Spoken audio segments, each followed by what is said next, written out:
YNOTT Foundation. And we just want to talk to you.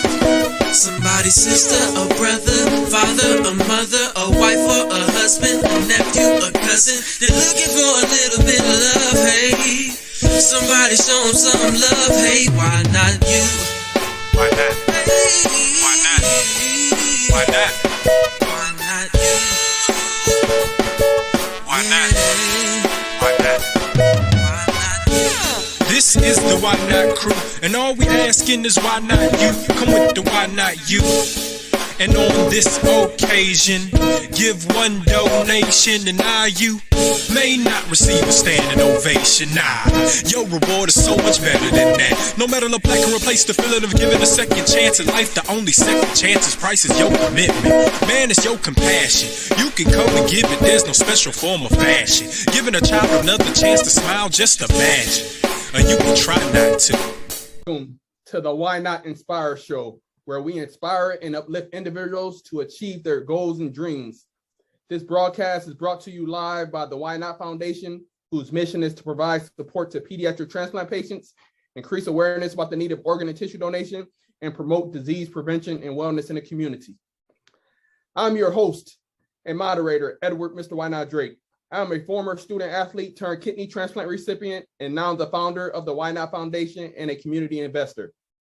I now would like to introduce my fellow co-hosts, starting with Mr. Nathan Hart. Please tell the viewers a little bit about you, Nathan. Hi, my name's Nathan Hart. I'm going to be a senior in high school in Ohio. I'm a 16-year kidney transplant recipient. I got my kidney from my mom when I was 2 years old. And thank you, Ed, for letting me be on this amazing project. Awesome, Nathan. Awesome. It's a pleasure to have you. Anthony, take it over, buddy. Hi, I'm Anthony McPhee. I am a double kidney transplant patient. I am also a student at Ashland University, majoring in theater and business. When I graduate, I want to do something in the entertainment industry, either behind the camera or in front.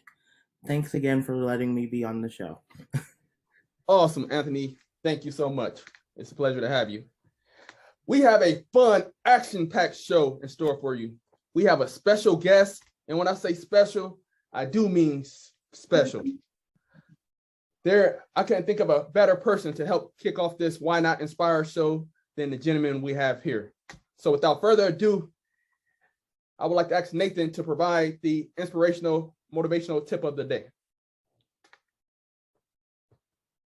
Today's inspirational quote comes from legendary boxer Muhammad Ali.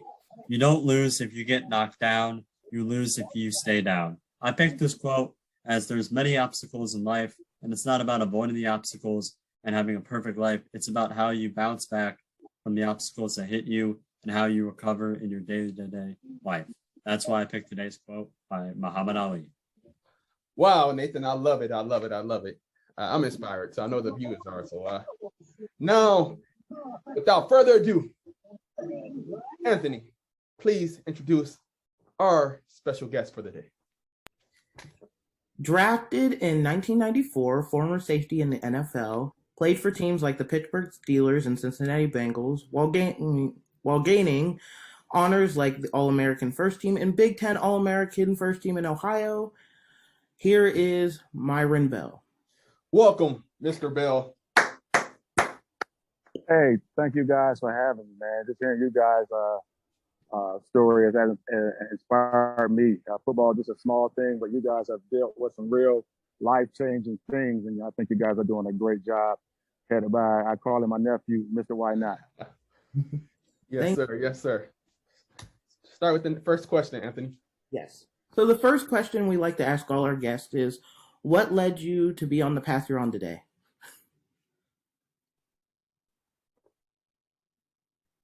Want to repeat that? Well, born in Toledo, I was hell, inner city. Just being inspired by athletics kind of kept me on the straight and narrow, was a tool to keep me from those pitfalls of those things that normal things that happen in lower income areas. And sports was my thing or key that got me focused on academics and kind of guided me to the straight and narrow to kind of get to where I am today on being, first of all, a God-fearing man, being the best dad I can, being the best brother I can, and being the best role model I can be. Awesome. So You take over the next question, Nathan. Please tell us a little bit about yourself and describe your background. All right, a little about myself.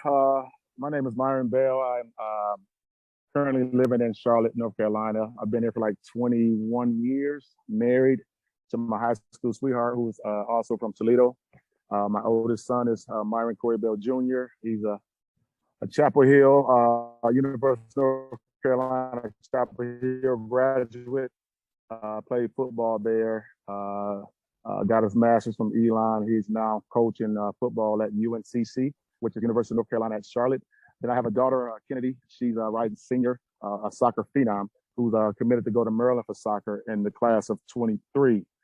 And then I have a baby boy, Major, who's 10, and we're still trying to find his way on what he's going to do, because we all have a knack for something, and we're just going to make sure he brings up the rear, because I'm sure he'll be the last one. Mm-hmm. But after playing and being drafted in Pittsburgh in '94, I ended up playing there for a total of 6 years. I was drafted in the 5th round in '94. A fun fact, what a lot of people don't know, I grew up a Steelers fan from birth. Grew up with a Steeler bike, curtains, alarm clock, bedspread, just everything. The Franklin Hills jersey, bike, just everything. Then I happened to get drafted by him was really, really a dream come true. And I went on to play 6 years for them. I went to Cincinnati for 2 years. Played in 4 AFC championship games.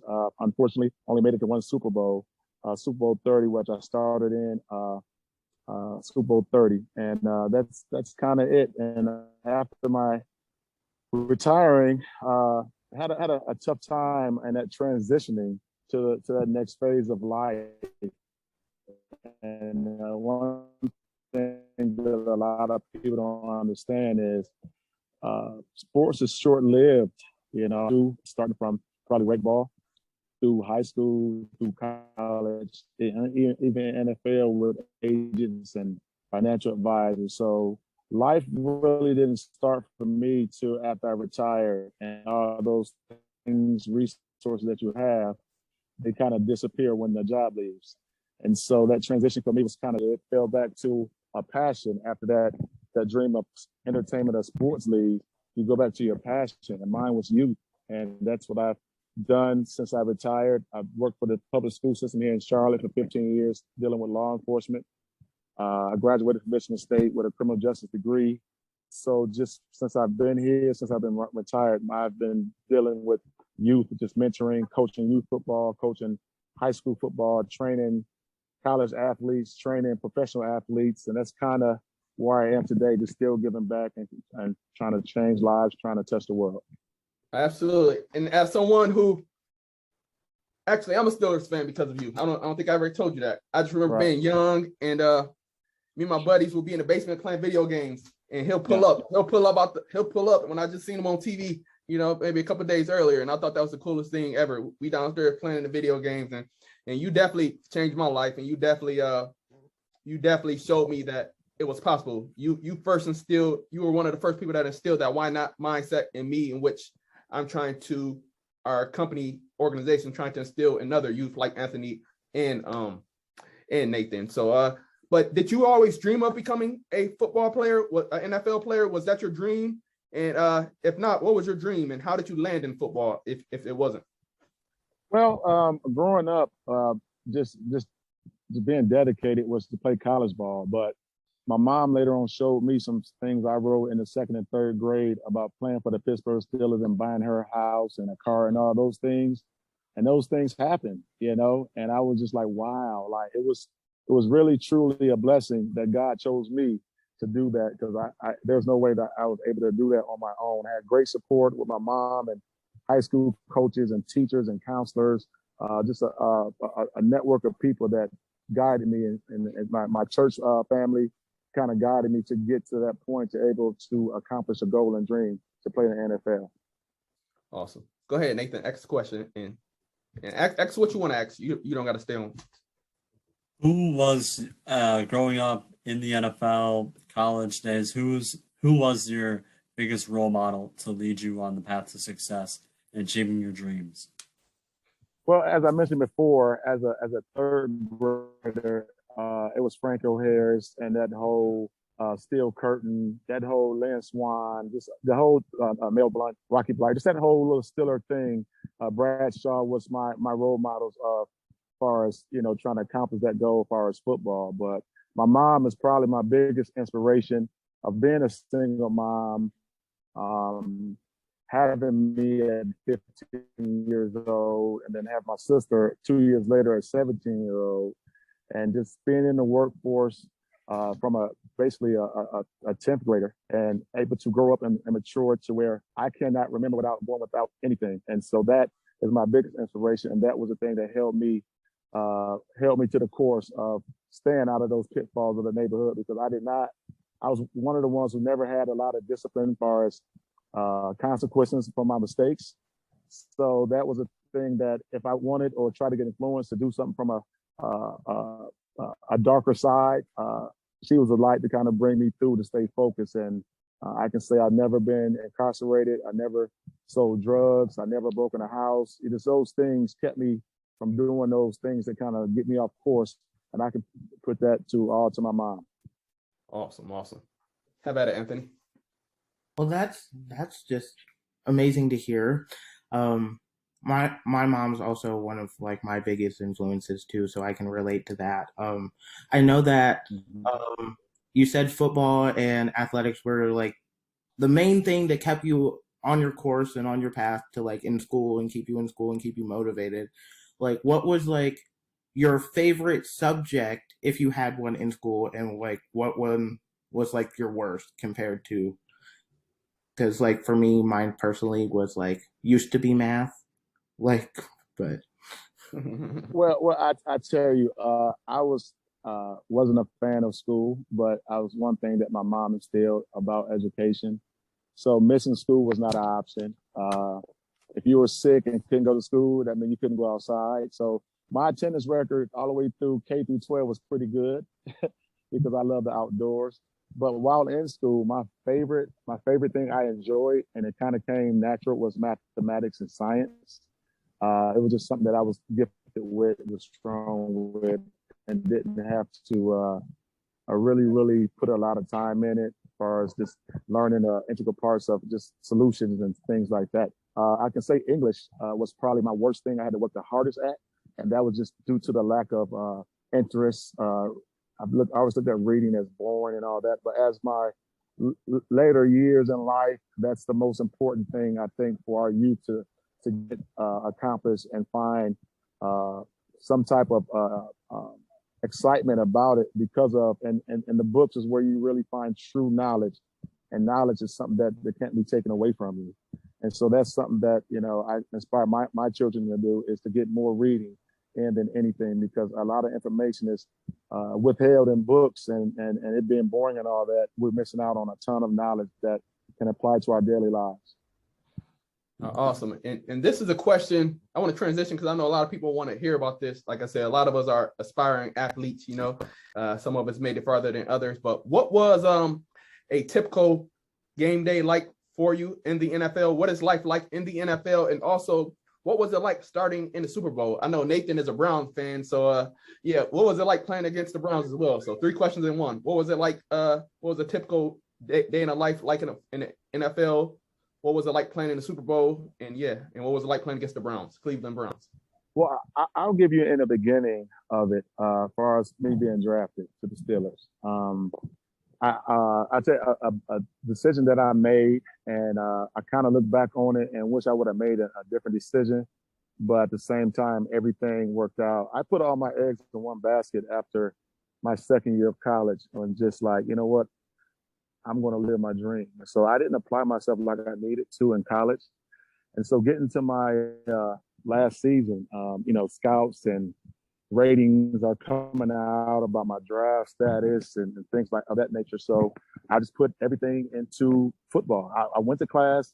Like I said, I wasn't motivated, and I didn't do the things I needed to do to accomplish what I needed to accomplish. So they're to say I didn't graduate when I was supposed to. And so fast forward, me making that decision was kind of put me on edge. I worked out harder than I ever did before, but I ended up getting drafted 5th round, and that was one of the eye openers for me to like this is your life now. You made that decision, so you have to do everything in your will to make sure that this happens. So a 5th round pick is not guaranteed to make the roster, and so me being drafted 5th round was sad.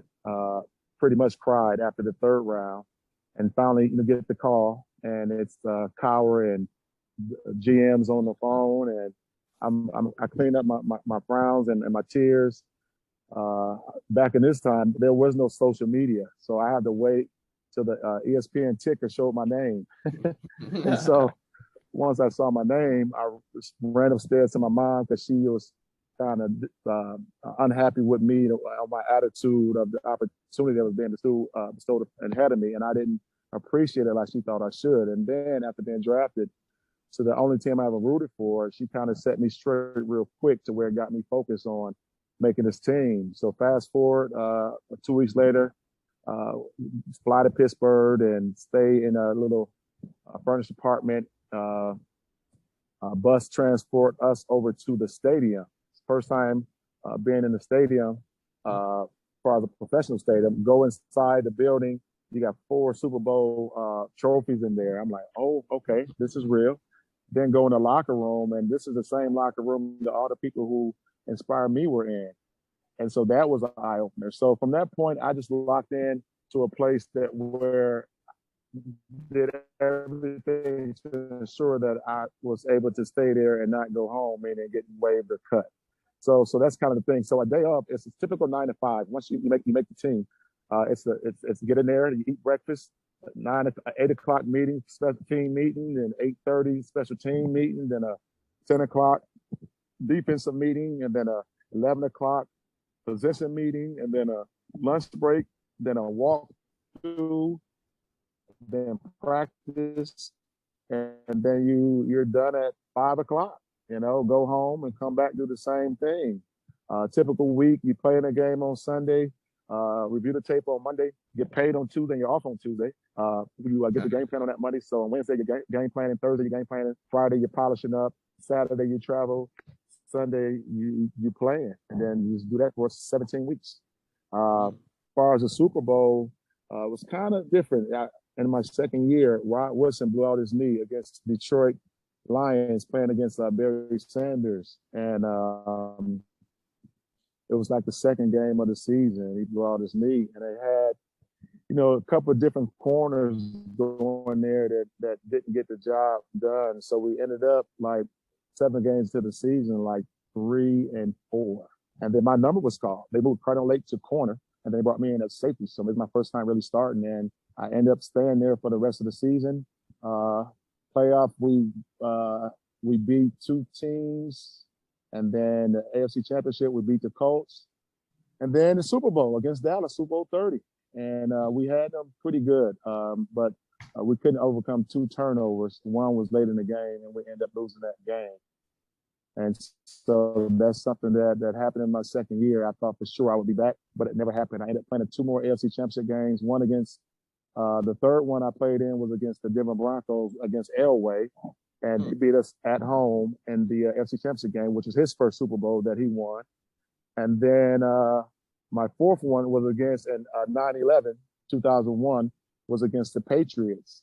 The Tuck Rule, that's when the Tuck Rule came, when I thought the Patriots shouldn't even been there, but they ended up coming to us and beating us for them to go to the Super Bowl. So that was pretty much my last game playing against the Patriots in 2001 when they beat us in the AFC Championship game at home and ended up winning the Super Bowl.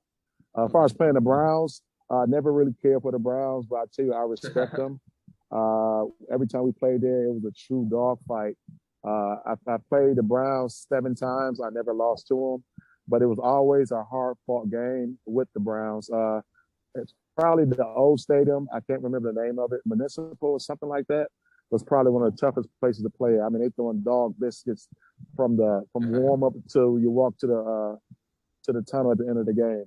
So the Browns are, one of my memories of a tough team. No matter what their record is, you got to go in there and be willing to fight for the whole 60 minutes. Awesome. Have at it, Nathan. Then have at it, Anthony.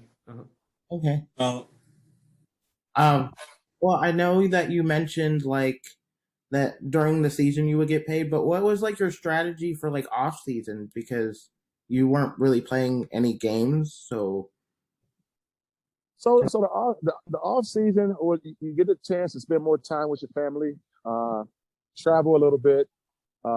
Mainly, it's just for me was conditioning. Maybe if the season ended in January, I may take about 2 weeks off. We had a charity basketball team because I lived in Pittsburgh every off season. So we had a charity basketball team that traveled throughout the surrounding areas in Pittsburgh, and we would do charity games. So I enjoyed that for a few months, and then we would do off-season training. Say 20, 21 weeks with training camp, and then with the season. But you're pretty much dedicated for the whole year to be prepared for the season because it is a full-time job, and it's really look glamorous on Sunday, but it's really a cutthroat deal because they're always trying to upgrade the roster. You have a bad game, a kicker miss a field goal, he can be gone the next day. And one thing that a lot of people don't know, especially back in our time, NFL contracts are not guaranteed. And so you can sign a $40 million deal that's spread out over 4 years, but you only get what was your signing bonus. So if you had a signing bonus of $8 million and then you play your first year of base salary of the minimum and you don't, deliver to that contract, $30 million is going to somebody else's pocket, not yours, and that's the thing about why you have to take it as a professional and prepare yourself mentally, physically, and stay out of harm's way to protect, your assets, your family, and your job. Because it's a big thing. Because there's one thing for sure: the money that you make in the NFL, there's nothing in life you can do to make that outside being a doctor, attorney, or something in that field. Because any young person at 23, 24, come out of college making, 400, 500,000. You name a position or a career that someone is getting paid that type of money. I'll wait. Yeah. I'll wait. I blew my refund check, so I already know. I had a lot of fun, but not much to show for it. Take over, Nathan. And we only got about 3 more questions for you. I appreciate we appreciate you. Go ahead, Nathan. So you played against a lot of really good players, of course, Tom Brady and stuff. What was the biggest issue on defense? What was one team or one group of wide receivers where when you saw them on the schedule, you didn't want to show up to the stadium, you didn't want to go on the bus, you'd rather not have to play those guys? Well, I could say this: me not wanting to play or not show up has never happened. All right, let's get that straight. But fanatics look at the record of teams, but if you look at every team, there's first rounders in there. There's people that train, and there's a lot of things that goes into a game that's played on Sundays.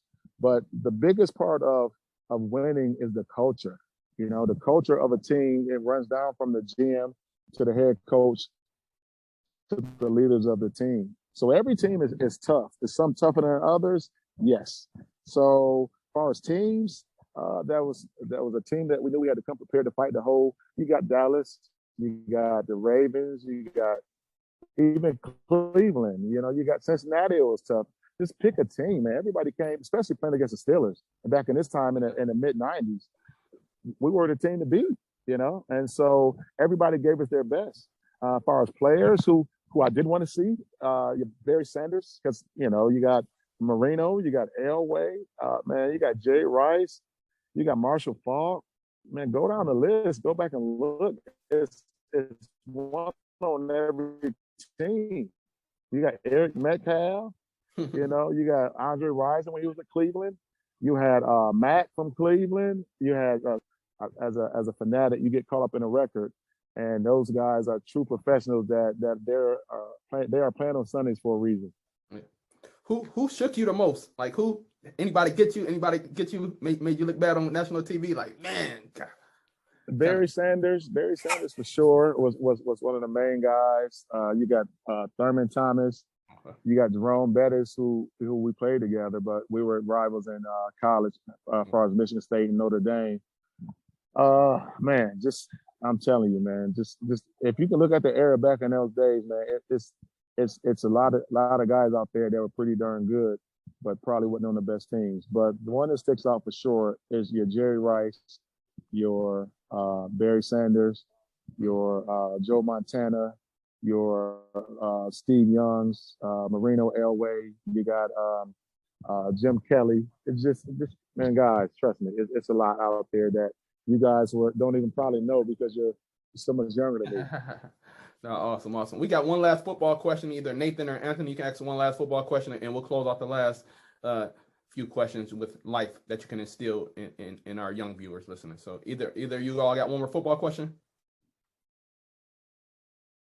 Okay, let's. You good, Nathan? Okay, awesome. Well, let's dive into these last few questions. We want to we want the viewers, especially the young viewers, to take something from the standpoint of how did you deal with the pressure? Of course, playing on a professional league, playing in college at Michigan State. Ironically, we'll be up in Michigan State in 2 weeks. They'll be treating our kids from the foundation on a tour and practice. But how did you learn how to deal with pressure? You know, especially coming from where we're from, it's not a lot up there to see. And how was you able to still dream in spite of not seeing anything up there to really dream about, or not seeing it materialize, especially amongst minorities up there, at least?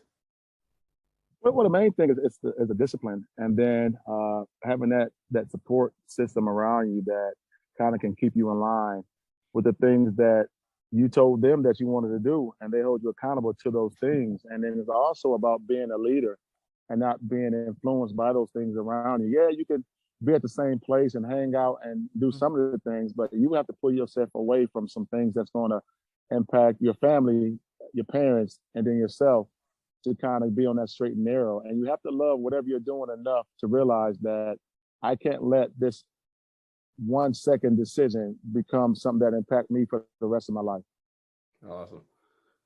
And my next question would be, and I ask this quick, what? I lost my spot. Okay. What if you can tell a kid like any of us who are going through adverse situations and who feel like we lost our dream. Like I said, I lost my dream but found my purpose, and I'm here working with doing what we're doing. But how you say you have to transition out of football into this life, how would you tell other young people out there who trying to find a new path at life? Because maybe their career ended in high school, or they got to transition out their career, any type of career, and they feel like the why me, why am I going through this, or why, I would say this. It's something that I believe, and I don't know how true it is, but I believe athletics, starting at a young age, is a reflection of life. Those things, that characteristics that's needed as far as playing with a team, is those same things that you use in being a father and being in a career. Just anything that you're involved in, have those.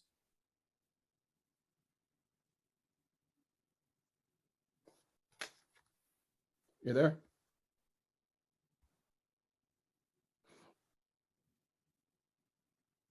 Oh, okay, we're having a second of difficulty. Let's see if we can get them back on. Are you there? All right, awesome. You're back? I'm back. You're back. Okay, right, okay. So, you ready? Yes, sir. All right. So again, athletics played a big part in my life, and just guys that I know that I've talked to. Athletics was a big part of who they are today, and those characteristics needed during athletics, whether you play in the NFL, college, or whatever, you can apply those things later on in life that can help you become those things that you desire to be. Athletic sports is nothing but a springboard to put you in that place where you were set to be. And from that, you just got to go. And the main thing with all of that is believe in yourself, have God in your life, and kind of just move forward in confidence to wake up every day, even when it's not going your way, put your feet on the ground and just move forward.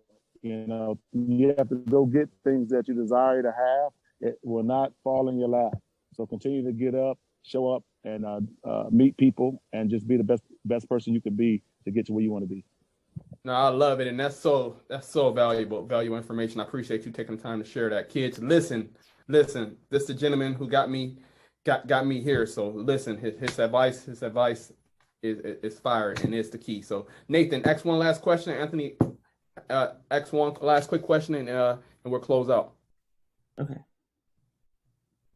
You said that it was hard for you to transition out of the NFL life. What was there, like a hobby or like something that you did to help you kind of stay calm and stay, like, I guess, not get confused and like get lost in the transition period outside of what you've known your whole entire life?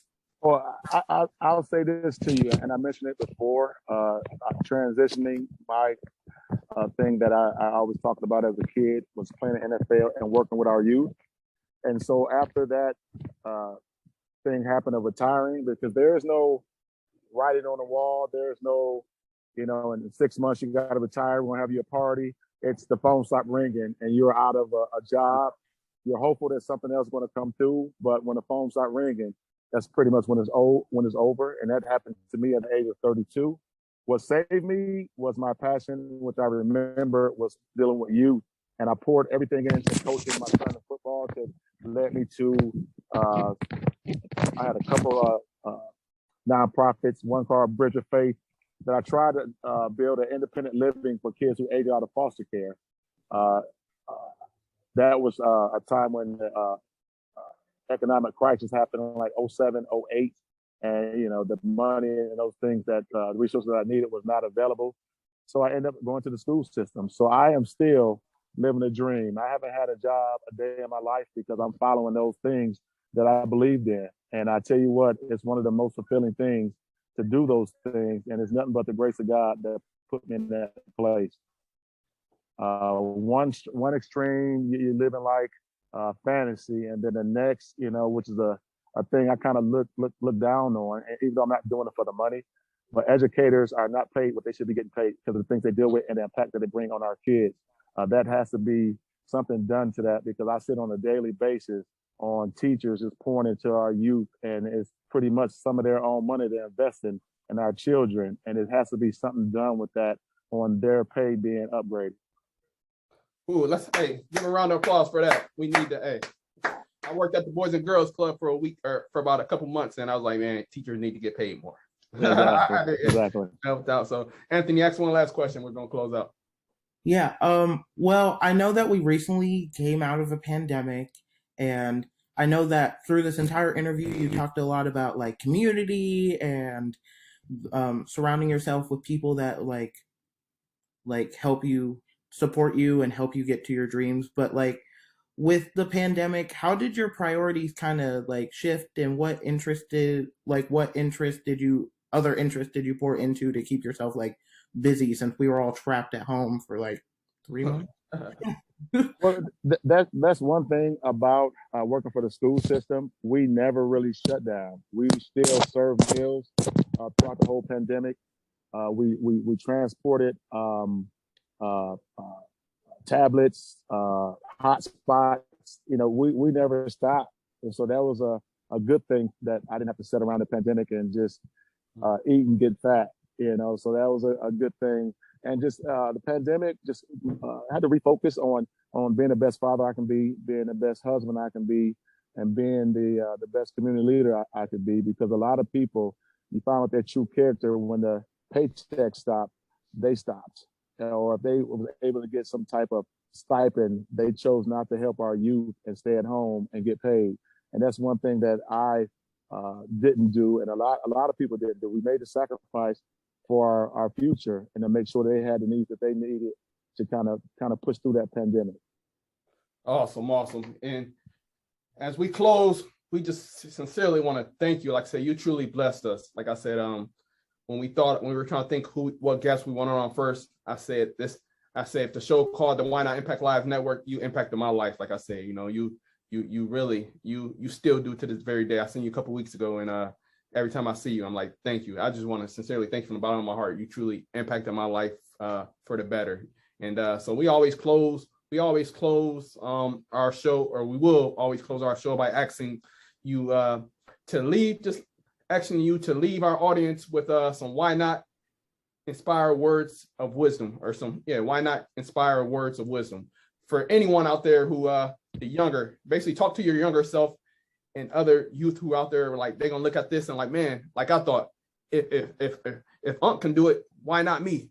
What can you share to the other people out there listening? Who's gonna hear well, this? the thing is why not you can't live your dream to play in NFL if you believe in yourself and 1,000 people don't believe in you? Why not you that can graduate from college after you pretty much got kicked out and come back in 20 years and get your degree from a major university like Michigan State? Why not you can go somewhere and see someone that's panhandling and you want to bless their lives and you give them whatever you can spare to inspire them to don't give up and keep going? So there's so many why nots, and I'm glad you came up with that, because without why not, there's no excuse for you not to accomplish anything that you want. And you guys are a prime example of that, living with real, true life experiences of truly life and death situation. What I'm talking about, NFL doesn't compare to the character and courage that you guys bring to the table. So I salute. And there you have it, world. There you have it. The one and only Mr. Myron Bell. Give him a round of applause, everyone. Woo! We got to get some sound effects. We're new. We got a small budget. Woo! But we just want to thank you all for tuning in to watch this amazing episode. I was inspired. And I hope you are. I know you all were. And like I said, this is only part one. We're going to have to come out there and connect with you in person, and really get a chance to be in your presence and do a part two. So, all right, that's anytime, nephew. Love you, man. Proud of you. Keep it going. Keep me posted. All right. Love you, Unc. I holla. All right. Yep. So we just want to ask everyone to go follow us at Why Not Connect on social media, and Why Not Impact Lives on social media, and also we'll be broadcasting on our LinkedIn page, on our website www.ynot.org. So we're still working some kinks out, but we'll roll this show out in a couple weeks. So lastly, you have anything to say to the people as we close? Nathan, Anthony, what did you think about the show? I thought it was great. I got a lot from it. I was just I was so excited to have all the questions that came up for me. I was so engaged in the conversation, so it was more learning for me than asking. What about you, Nathan? How was it, man? I think it's inspiring. It's a great start. It's we're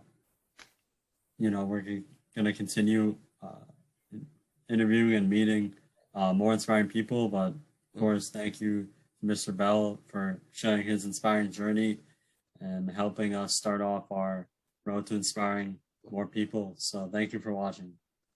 Awesome. And we cannot leave without thanking Miss Lily is our producer. Like I said, we're small in budget, but like I said, we definitely got a producer, Mr. Philip Jones, our teammate. See, wave, Lily. See, we got the whole little setup, Mr. Philip Jones, who he's the host and founder of a Second Chance podcast. They're doing amazing things, and he's a part of the Why Not family.